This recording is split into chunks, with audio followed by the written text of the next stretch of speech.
नमस्कार, मैं हूं अरविंद त्रिवेदी और आप देख रहे हैं सूचना सूत्र। मध्य प्रदेश को लेकर तमाम देश में चर्चाओं का बाजार गर्म है और एक ऐसी चर्चा जो कि हम कह सकते हैं कि वो लोकप्रिय तो नहीं हो सकती। एक मुख्यमंत्री के ऊपर यदि इस तरह से मीडिया ग्रुप तथ्यों के साथ सामने आने का दावा करता है कि उनके रियल एस्टेट कारोबार में जबरदस्त बढ़ोतरी हुई, उनके मंत्री पद पर रहते, उनके मुख्यमंत्री पद पर रहते, उनके परिवार के सदस्यों की जायदाद में जबरदस्त बढ़ोतरी हुई।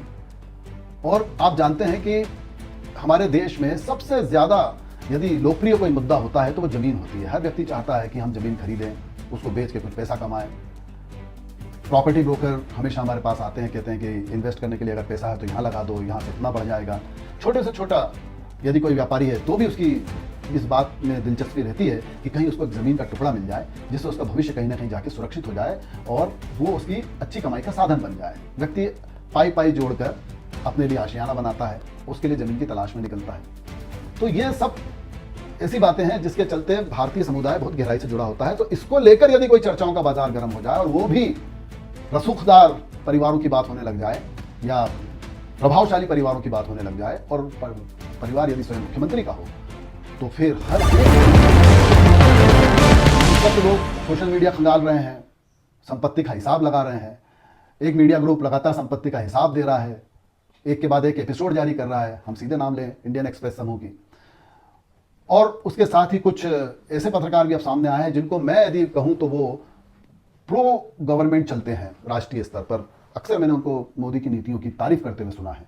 वो अब प्रखर पत्रकार सिलसिलेवार नैतिकता के आधार पर इस जमीन के मामले में जो मुख्यमंत्री मध्य प्रदेश मोहन यादव और उनके परिवार को लेकर चर्चाओं का बाजार और कांग्रेस अब मुखर होकर सामने आ गई है, तब ऐसे प्रखर पत्रकार भी नैतिकता के आधार पर बतला रहे हैं कि क्या होना चाहिए रियल एस्टेट के मामले में। यदि राजनेताओं का परिवार इसमें है तो उनको किस लिमिटेशंस का पालन करना चाहिए। तो ये सब बातें हैं। अब इसमें खास बात यह आ रही है कि सन 2023 में जब सीएम मोहन यादव बने तब उनकी जो प्रॉपर्टी थी उस प्रॉपर्टी में उनके सीएम बनने के बाद से कोई इजाफा नहीं हुआ। अब उन्होंने ये कहा तो निश्चित तौर पर प्रत्युत्तर तो सामने आना ही था। जनता के बीच में ये बात गई तो उन्होंने बतलाया कि उनकी प्रॉपर्टी में अगर इजाफा नहीं हुआ है तो परिवार के अन्य सदस्यों की प्रॉपर्टी में इजाफा अगर हो रहा है तो फिर किसके प्रभाव का इस्तेमाल हो रहा होगा, और इतना जबरदस्त अगर इजाफा हो रहा है। ये बात आम जनता की हो गई। तो कुल मिलाकर एक जगह पर यदि इजाफा नहीं हो रहा है तो उनकी दूसरी शाखाओं में कितने फल लग रहे हैं, निगाहें उस ओर भी मुड़ रही हैं। तो कुल मिला के बात ये आ रही है कि जनता ये जो सामने हो रहा है वो तो दिन प्रतिदिन अब ये हो रहा है। आप बचाव में बताएंगे, सामने वाला और ज़्यादा तथ्य ले आएगा। मीडिया ग्रुप ने एक लंबी रिसर्च की होगी और बहुत लंबी रिसर्च की होगी तो अभी उसके तर्कश में और भी तीर होंगे तथ्यों के।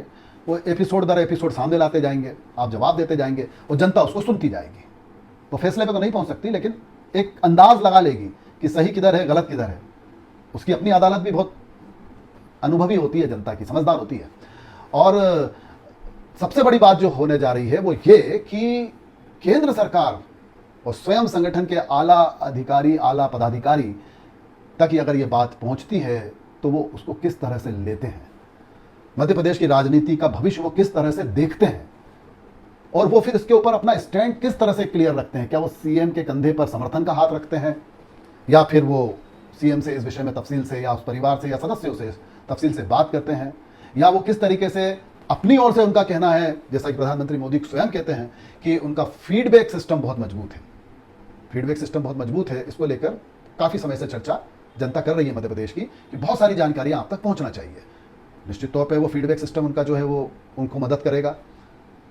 तो कुल मिला के बात यह है कि अब मामला भविष्य की तरफ चला गया है कि आखिर होगा क्या मध्य प्रदेश की राजनीति में। जो राजनीतिक दायरे हैं उसमें जो हलचल मची है उसमें से क्या निकल कर आएगा, क्योंकि जमीन को लेकर आरोप प्रत्यारोप तथ्य और कानूनी रूप से देखा जाए तो हो सकता है सभी कुछ कानूनन सही हो, लेकिन राजनीति में कानूनन सब कुछ सही होता है लेकिन बातों में बहुत कुछ अंदर खाने अलग से बातें चलती हैं और वोट में वही चीज़ तब्दील होती है। तो इन सब बातों को ध्यान में रखते हुए मध्य प्रदेश की राजनीति कहीं ना कहीं बहुत दिलचस्प हो गई है। भाजपा की अंदरूनी राजनीति भी और कांग्रेस किस तरीके से अब इसको लेती है ये भी देखना बहुत दिलचस्प है, और आला कमान इसको किस तरह से लेता है ये भी देखना बहुत दिलचस्प है। यानी बहुत कुछ दिलचस्प है अब मध्य प्रदेश के राजनीति में। नमस्कार।